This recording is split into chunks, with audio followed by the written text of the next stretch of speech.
Making citizens of the Sassyverse. I still have not braided my hair. It's happening. It's happening today. So I just want to check in. I'm Sassy Latte. Welcome to my channel and welcome back to my channel. If you're new here, I predominantly create, or once upon a time, let me say, because I have not been on my game, but I predominantly create politically thought-provoking content on Instagram. However, I recently launched a sticker shop and an art page that goes with it. And the content that I create here on YouTube is all about joy, spirituality, and creative expression. So welcome to this little like nookity nook corner space of the interwebs. I today am going to be pulling some tarot cards for August guidance. I feel like June and July was a doozy. I don't even remember. Do I? No, I don't remember pulling cards for July guidance, but I know that I did, you know? And so I want to this month be a little bit more specific in the guidance that I pull, meaning like I think for July, I just chose an oracle deck that was speaking to me and I just was like, boom, what's coming out for me? What we got? This time I want to be a little bit more specific because I feel like so much has changed, and it's not in like a bad way or anything, but there has been a lot of change and I'm just feeling very ungrounded.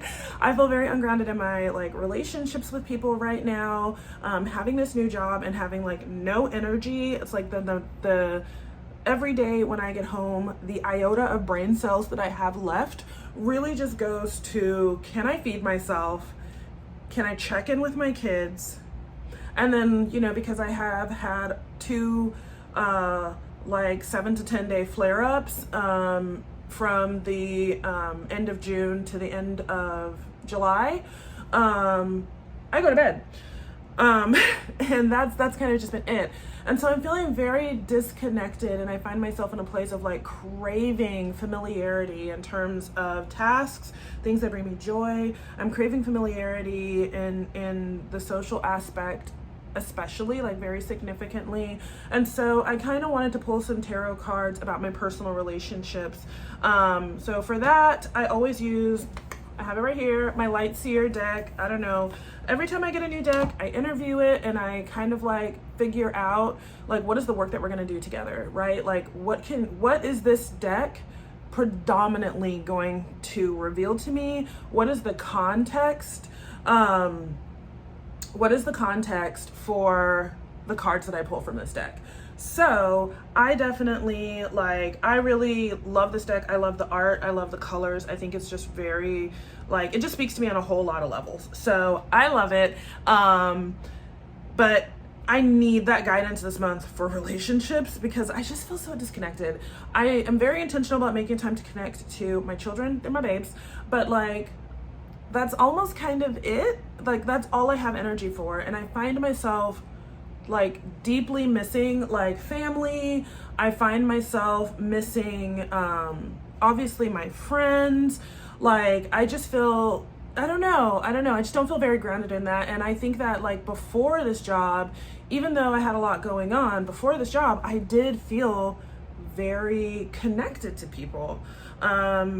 So yeah, and I don't know, in hindsight, as I reflect here, maybe it was because I was putting a lot of energy into those connections, and now that I have to put energy into working, I can't put the energy into maintaining those connections.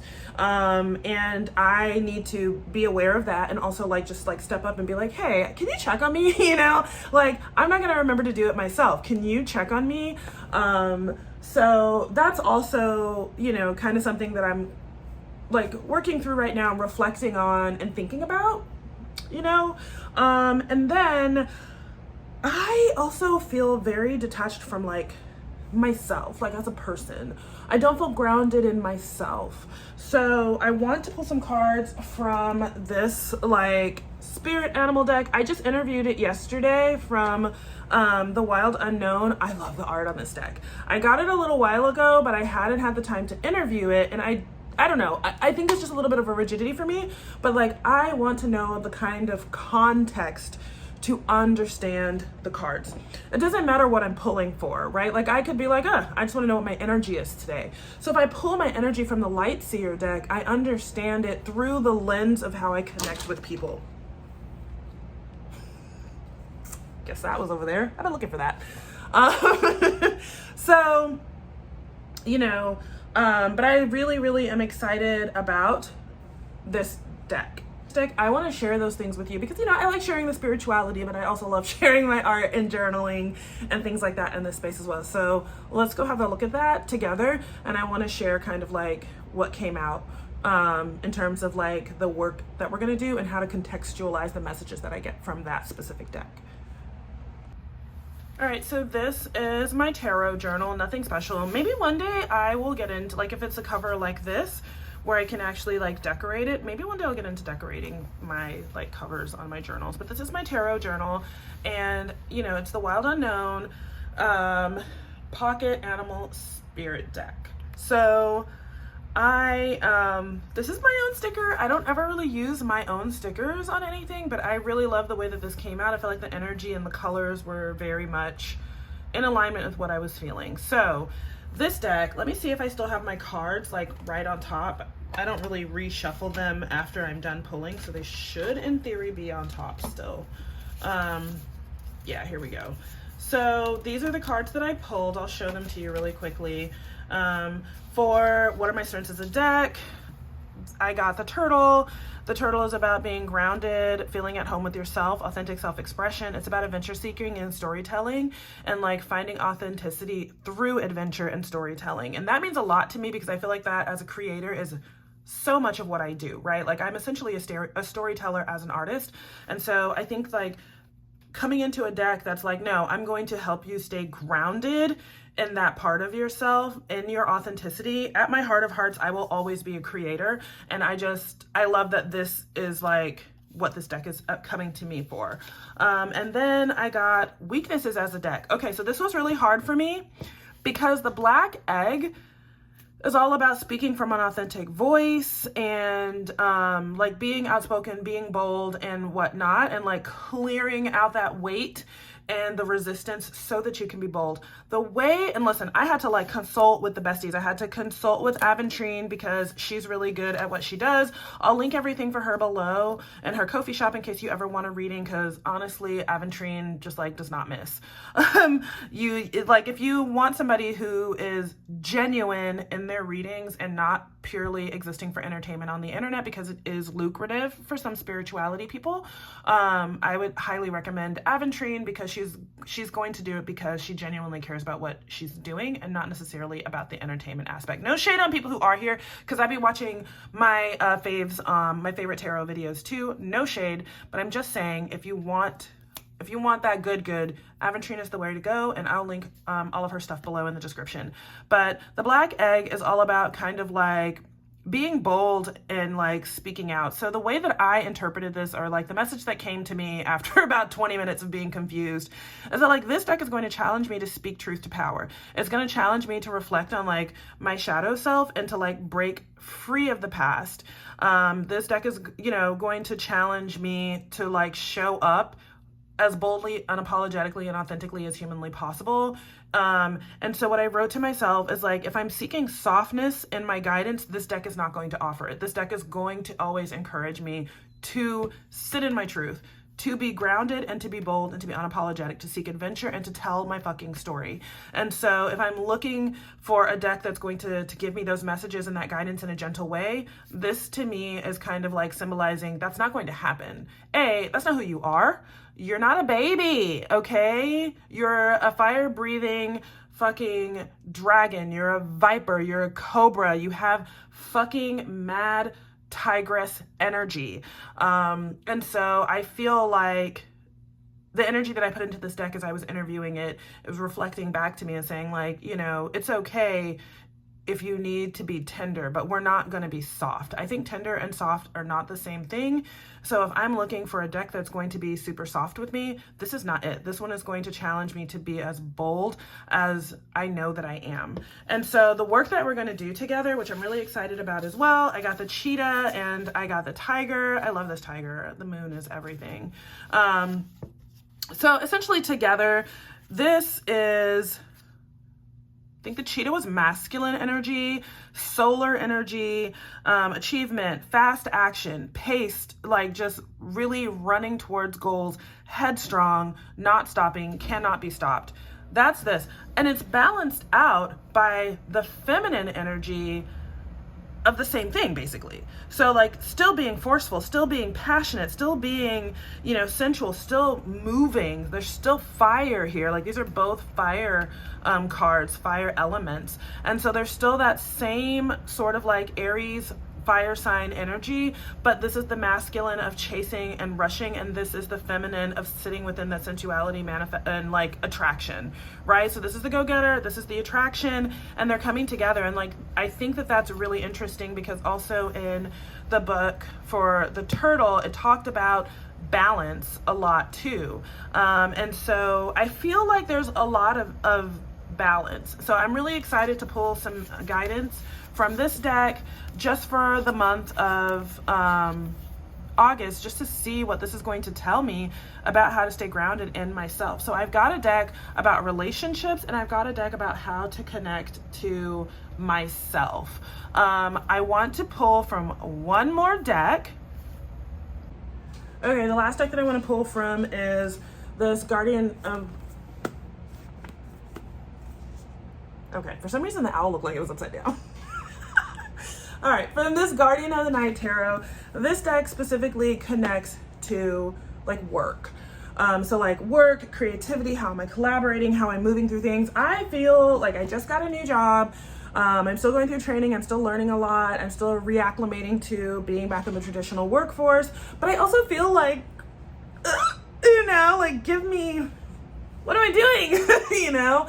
And so I definitely just kind of like want a little bit of guidance there. But I also want guidance as I continue to grow like my sticker shop. Am I on the right path? Am I doing the right things? Am I doing all that I can to ensure that growth actually happens? Yes, I did enter the traditional workforce recently because I need health insurance and I need like stable income. So yeah, that was definitely a choice that I made, and I feel really good and like grounded in that decision. But I need to know, like, is this where I'm going to grow roots? Or can I continue to fertilize, care for, and grow my own business and like eventually come out of the 9-to-5 and go back into more of like my creative space where I'm working for myself full time again. And so I just kind of want a little bit of guidance on there. Like, what are some things that I might need to like lean into to see how I can take more steps to make that happen? I don't always think, so here's the thing with tarot, y'all. You might pull some cards for like a specific moment, so to speak, but it may not happen quickly, you know? So I might pull guidance on work-related ambitions, right? For August, right? But I may just get like, here are some 3 things that you should just focus on. Put some energy here. So then I do that, and then I'm actually seeing that outcome in like December, you know? So I understand that about tarot. I'm not trying to like predict my immediate future. There's no crystal ball. I don't want a crystal ball. I'm really, truly just looking for guidance. So I'm about to go ahead and pull my cards. I already pulled my cards from the Light Seer Tarot about relationships. Now I'm going to pull my cards for how to ground into myself and, you know, just like feel a little bit more rooted and connected to myself mentally and emotionally instead of so detached and robotic. And then I'm going to pull cards from the Guardian of the Night Tarot so that I can check into like some guidance about work. I know it sounds really bizarre to pull guidance related to career from tarot, you know, because I think that there's all these, you know, tips, tricks, and steps that you should just be doing professionally. And I understand that, but like, I don't want like the tips and tricks for professional development. I want to know how to get right with my spirit and what I'm doing and how to connect with it on a deeper level, like just outside of being part of the capitalistic wheel. You know what I mean? So let me pull my cards really quickly and then we can set up the spread. Hey everyone. Okay, so I'm on this like voiceover business right now. This is voiceover sassy. I have never done something like this that I can remember. At least it's been a really long time. But the video from here on out is going to be spread up because I guess I set this whole thing up while just jamming out to some music, and I don't feel bad about that at all. I always feel more productive when I just let the music blast and I can like really get into my element. I originally wasn't expecting on covering the entire page to do this setup, but I really liked having the black page for the cover that I did on the other side where I showed you all how I interviewed the Animal Spirit Tarot deck. So I had this very fall themed colored scrapbooking paper, and then I also had this gold scrapbooking paper that I don't really use. It's like a cardstock, but I thought that it was something else. I thought it was gold vellum, and then I got it and I found out that the back is just like paper bag and the front part is this like shiny gold texture. I decided to use my stickers from the Happy Planner. I like that they were like neutral. These are definitely stickers that say like plan on it, get it done, things like that. So for the productivity part, I just went ahead and covered that up with some Mochi Bujo stickers because honestly, I just don't need reminders to be productive in every area of my life. Even when I'm putting it in like my normal bullet journal, which is all about productivity and planning and getting organized, I still cover up or I cut off those reminders. For me, that's a little aggressive, okay? This is the Lightseer Tarot deck. I'm going to link my Amazon storefront down in the description in case you see a deck that you're really interested in. I really love the art. I think that it's vibrant. I think it's very feminine, and it just makes me really happy every time I use this deck. It is not surprising to me that this deck connects to my relationships with people, and those do not have to be romantic or sexual relationships. They can also just be relationships in general. So I always keep my old bullet journals, and I don't feel pressured to get to the end of them. I always use my old bullet journals if I need like a blank page or if I have to like cover up a mistake that I've made in my journal. So in this case, I wanted to have some bullet journal pages put into the journal so that I could still write down my messages for the month. And the best way for me to do that is with like the dot grid so that I can figure out how to like write in a straight line. I'm pretty known to write in like my sketchbook and whatever. It does not have to be like, I don't need the lines for guidance, but I do think it kind of looks neat, and I wasn't really sure how to go about journaling this. Traditionally, I'm changing the way that I do my tarot journaling, at least for my monthly messages. Traditionally, I just go ahead and I write down what the tarot cards mean because I'm still trying to like teach myself to memorize them. I've been doing tarot now for a couple of years, and I think I'm getting a little bit better at it. And so I don't need constantly just to take notes on what the cards mean. I think I want to start transitioning into actually like interpreting like not only what the card means, but like what does it mean to me? How does it apply to my life? What are the messages, the confirmations, and the synchronicities that are showing up based on like the prompts or the questions that I'm asking for guidance?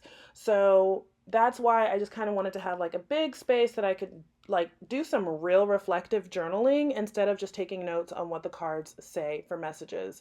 I know I'm saying all of that now, and then like in subsequent videos, you're totally actually gonna see me use my tarot journal in exactly the way that I just described and said I don't want to do it anymore. But I think the purpose is a little bit different. I'm asking for guidance, and for me, I think like it's important not to just ask for guidance and like do nothing with it, right? Like you have to ask for guidance and then be willing to like reflect on that, and also be willing to sit within radical honesty with yourself and be like, damn, like this is the shit I got to work on. These are the messages that are hitting. These are messages that are like telling me to grow up or ground deeper, be more authentic, stop the self sabotage, walk away from things that are not in alignment, and don't be afraid to have boundaries, take care of yourself. And so it's like when I get these tarot messages, it'll say something like, I don't know, Two of Pentacles. That's does not connect with anything I just said on that list, but it's just a random card. What I was doing before was just writing down what the Two of Pentacles means, and now when I get that, I'm like, oh damn, like I have some like decisions that I'm juggling. Okay, let me take a minute to reflect on some decisions that have really been weighing on me. It's time to unpack that. It's time to sit with that and ground into those messages and actually be reflective. And so I'm trying to be more intentional about doing that, and I'm really excited, because I think like journaling practice for me has always been a process of evolution. And I've actually been journaling since I was in elementary school. Um, it used to be writing down the things that were hurting my feelings and bothering me because I felt very unheard in my toxic relationship. And I spent years doing that and kind of just focusing on what was hurting. I'm working on the title page now. I obviously messed up a little bit. Okay. Just disregard. I'm going to get it together right now. Um, but now, I'm working on affirmations. I'm working on planning. For me, having affirmations and setting goals and planning helps me to categorize and actually decompress so that the stress doesn't like become my entire identity. Like I have a place for it and I can let it go. And so my journaling is with like all of my journaling, my day-to-day journaling and then also my tarot journaling is a constant process of evolution. And this is just like the latest iteration of that. I really love the way that this spread turned out. I want to keep the journaling specifically. That part is just going to be personal and private, so I'm not going to share what I write about, the messages that I got. You saw the cards, but these messages were really deep, so I kept them to myself. But I think that this came out so beautiful. It's giving fall. It's giving my version of August. I love butterflies. They remind me of my best friend who passed away from cancer a few years ago. Also, this month is her birthday. So yeah, if you enjoyed this video, comment below. Please don't forget to like and subscribe and share this video with people who like it. Okay, thank you. Thank you so much. Catch you in the next one. Bye!